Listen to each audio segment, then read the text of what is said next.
అమర్పేట దేవస్థానం సేవా సమితి ఆధ్వర్యంలో ఆషాఢ మాస బోనాల సందర్భంగా అన్ని విధాల బోనాల జాతరకు అన్ని ఏర్పాట్లు పూర్తి అయ్యాయని దేవస్థానం సేవా సమితి సభ్యులు తెలిపారు.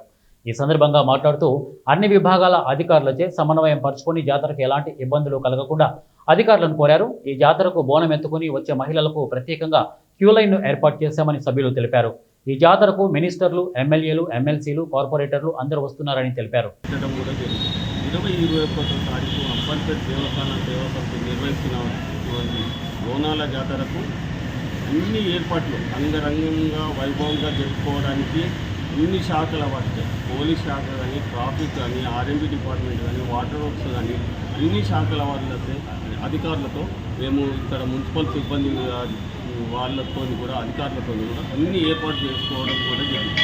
21వ తారీఖు అమ్మవారి పెద్ద ఎత్తున అంబర్పేట మహంకాళి టెంపుల్ ఆలయం నుండి మన దూరదర్శన్ రామంతపూర్ వరకు పెద్ద ఎత్తున లక్షలాది మందితో అమ్మవారు ఊరేగింపు కార్యక్రమం ఉంటుంది.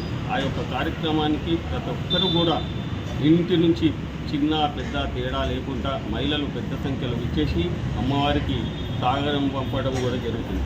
వివిధ వేషధారులతో, వివిధ కళాకారులతో, డప్పు కొమ్ములతో, బ్యాండ్ బాజాలతో అమ్మవారిని కూడా ఊరేగింపుగా తీసుకొని అంబర్పేటలో జరుగుతున్నటువంటి బోనాల జాతరకు ఒక విశిష్టత ఉన్నది. అది ఏంటంటే సికింద్రాబాద్ బోనాల తర్వాత లాల్ దర్వాజా బోనాలు అని కానీ 18 గుళ్ళది కలిపి ఒక ఓల్డ్ సిటీలో నిర్వహిస్తే మా అంబర్పేటలో జరుగుతున్నటువంటి ఆలయం ఒక మహంకాళి టెంపుల్ నుంచి ఇంత పెద్ద ఎత్తున ప్రజలు, భక్తులు అందరూ కూడా సహకరించి మాకు ఎంతగానో ముందుకొచ్చినటువంటి దాతలందరికీ కూడా పేరు పేరున ధన్యవాదాలు తెలుపుతూ ప్రతి ఒక్కరు కూడా ఆషాఢ మాస బోనాలకు మీరందరూ కూడా తరలి రావాలని అంబర్పేట సేవా సమితి తరఫున మిమ్మల్ని అందరినీ కూడా కోరడం జరుగుతుంది. ఈసారి మహిళలకు ప్రత్యేకంగా ఎలాంటి ఇబ్బందులు లేక ఎలాంటి సౌకర్యాలు ఇస్తున్నారు? మహిళలు బోనాలు సమర్పించడానికి విచ్చేసే మహిళా మూర్తులందరికీ ప్రత్యేక క్యూ లైన్లు ఏర్పాటు